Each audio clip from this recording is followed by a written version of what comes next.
මෙහෙම හිටපු කෙනා මෙහෙම වෙනවා නම් මමත් මෙහෙම වෙනවා නම් මොකද්ද මේ වෙන්නේ මේ ලෝකේ? ඒකට කලකිරීමත් එක්ක මට අවුරුදු 16 විතර වෙනකම් මට ලොකු ප්‍රශ්නයක් තිබුණා. ඇයි මිනිස්සු මැරෙන්නේ? මැරෙන්න ඉපදෙන්නේ ඇයි? මේ බොරුව ඇයි මේ නඩත්තු වෙන්නේ? ඒක ලොකු ප්‍රශ්නයක්. ඉතින් ඒකට උත්තරේ මම තනියෙන් යුවා කාලේ. දැන් මගෙත් එක්ක හිටපු තපස්වරු ගොඩාක් ප්‍රඥාධිකයි.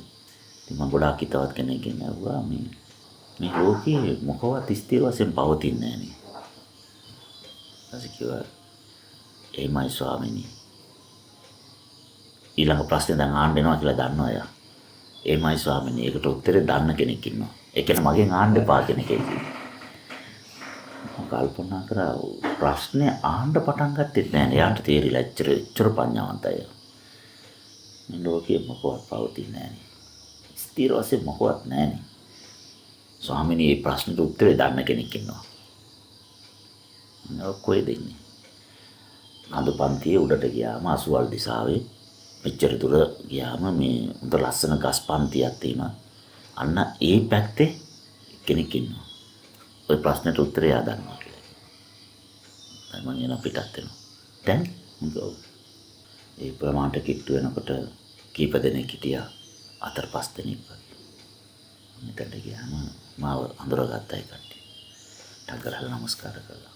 ස්වාමීනි ආදිසිය වැඩම කළේ මම කිව්වා මේ ලෝකයේ හැමදේම ස්ථිර වශයෙන් පවතින්නේ. ඒ සමීකරණය ප්‍රත්‍යක්ෂ අවබෝධයෙන් දන්න මුනිවරයෙක් ඉන්නවා.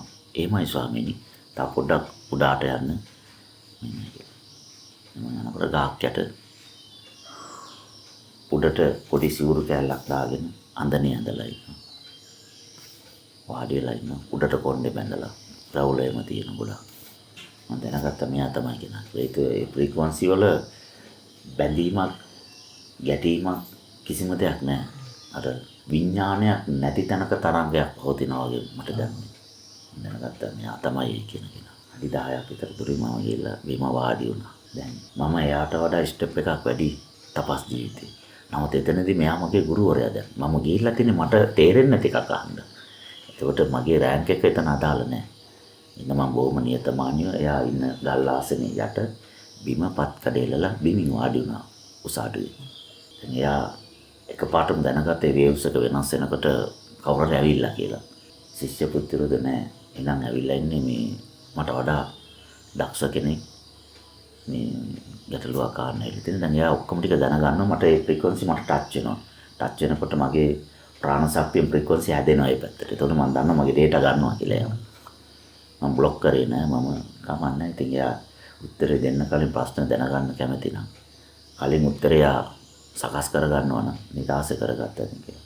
තෙල් ගාපු කෙනෙක් තෙල් අතින් මොනවාරි එකක් අරන් දුන්නාම ඒ දෙන දෙත් එක තෙල් සුවඳකුත් වෙනවා. ඒ වගේ අපේ ප්‍රාණ ශක්තිය කවුරු හරි කෙනෙක් එම අදිනවා නම් ඒක ෆ්‍රීකවන්සි හැදෙනක අපිට දැනෙනවා. ඒ කියන්නේ අපේ ඩේටා කියවනවා කියන්නේ.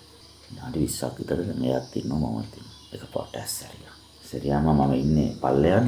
තද දැනගත්තා මේ මාව ගුරුවරයෙක් කොට සලකලා දැනගන්න මේ ඇවිල්ලා ඉන්නේ. ඒ නියතමානිකම මේකයි එහෙම තියෙන්නේ. ගයින් වැටිච්ච කොළ තියෙනවා මෙතන. කොළයක් විතර ફોකස් කරා. ඊට මමත් ඒ කොළේ ફોකස් කරා. දැන් එයා පණිවිඩයක් නේ කියන්නේ.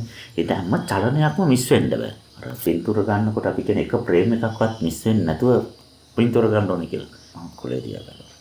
ටග්ගල ගල් කැල්ල කරන් කොළේ උඩ තිබ්බා. කියලා අයත් ඒක වගේ. මේක නම් පණිවිඩය.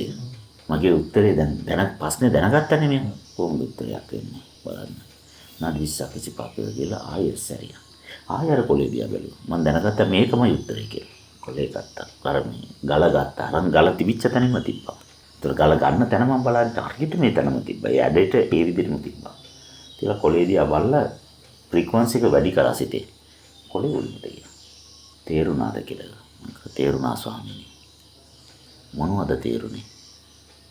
මං කිව්වා කෙලස් කියන බරෙන් අපිට නිදහස් වෙන්න බැරුව අල්ලාගෙන ඉන්නවා. කෙලස් ටික අයින් කරුවොත් නිදහස් වෙනවා මේක. මේ ලෝකේ ඉපදිලා මේ ගමන් කරන චක්‍රයෙන් නිදහස් වෙන්න තියෙන ක්‍රමය ඒක. බොහොම හොඳයි. ඒක නිවැරදිව තේරුණා කියලා හරියට ඒවා. මම නමස්කාර කරලා මගේ ගුරු ගෞරවය මන් දෙන්නවා. ඊට පස්සේ මම සෑහෙන කාලයක් වාසය කළා තපස් ජීවිතය තුළ.